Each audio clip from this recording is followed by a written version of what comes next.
सारे। एक होता है बेसिक नंबर, डेस्टिनी। एक होता है डेस्टिनी नंबर। हम्म। ठीक है। जो डेस्टिनी नंबर होता है ना, that is strongest of all numbers, किसी के भी चार्ट में सबसे ज्यादा इंपैक्ट उस चीज का ही रहता है इंसान के ऊपर, डेस्टिनी नंबर का। हम्म। ठीक है। बेसिक नंबर का you can say second highest.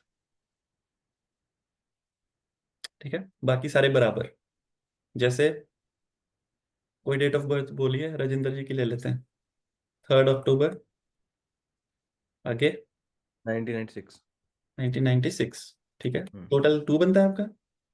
हाँ, 2 बनता है, 11 एक 2। 4, एक 5 और 6 11, हाँ 2 बन गया। ठीक है,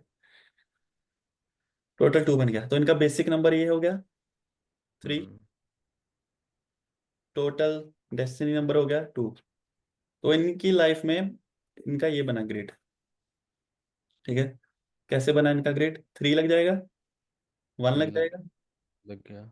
और क्या लगेगा? 9 ये वाला। हाँ। ठीक है, 6 लग गया। 6 लग जाएगा, फर्स्ट कहाँ पे और लगेगा? टू। फर्स्ट हाँ सेकंड में। ठीक है, यहाँ पे 6 हाँ। लगता है, और टू भी और 2 लगेगा, 2 लगेगा यहाँ पे। लगा। ठीक है, अब इनके चार्ट में सबसे स्ट्रॉन्ग जो नंबर है वो है 2। Destiny number is always strongest personality में किसी की भी। अब जो भी कह लो, इमोशन सबसे हावी है इनके। ठीक है, अब इसमें एक चीज और भी है। अच्छा, सेकंड हाईएस्ट है 3। 3 भी अभी नेक्स्ट हम 3 पढ़ेंगे, फिर समझ आएगा कि 3 में आप कौन कौन सी क्वालिटी 3 की वजह से आ रही है। इनका भी रोल है, 6 का भी रोल है, 1 का भी है, 9 भी है, वो भी समझ आएगा आपको। बट ये कि 2 तक हमने पढ़ लिया, इसलिए आपको 2 का मतलब पता है। हम्म। ठीक है, अब एक चीज और भी होती है, इंसान की जब पर्सनैलिटी देखते हैं ना, तो पर्सनैलिटी में जब इंसान की 30 ईयर्स की एज होती है,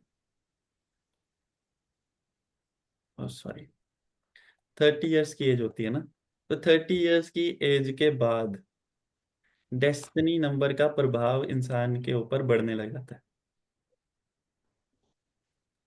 जैसे 2 है, या तो 30 ईयर्स की एज और marriage, which ever is earliest.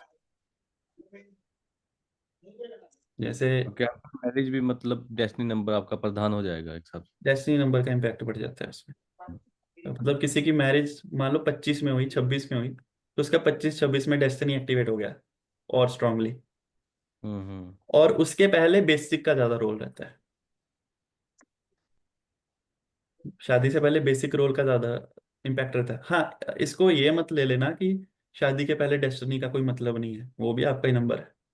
या ये नहीं है कि शादी के बाद आपका सिंगल जो 3 बेसिक नंबर है उसका कोई रोल नहीं है, उसका भी रोल है। लेकिन ये जो है तराजू होता है ना, किसकी तरफ ज्यादा झुकने लग जाए, शादी के पहले या बाद।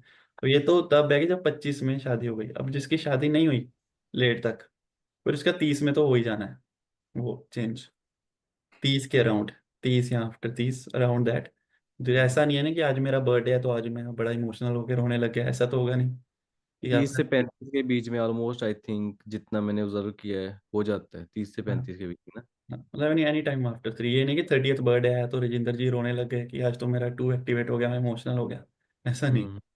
हाँ हाँ। हाँ, ये इफेक्ट आने लग जाते हैं 30 to 35 आई जी थिंक। हाँ। जी सर, जी अगर डेस्टिनी 2 है, अगर वो जी। मल्टीपल टाइम आता है तो? हाँ, गुड क्वेश्चन। इसका मल्टीपल 2 विद डेस्टिनी 2 है, वो हम्म। वो फिर वो है ओवर इमोशनल। वो ओवर इमोशनल तो है।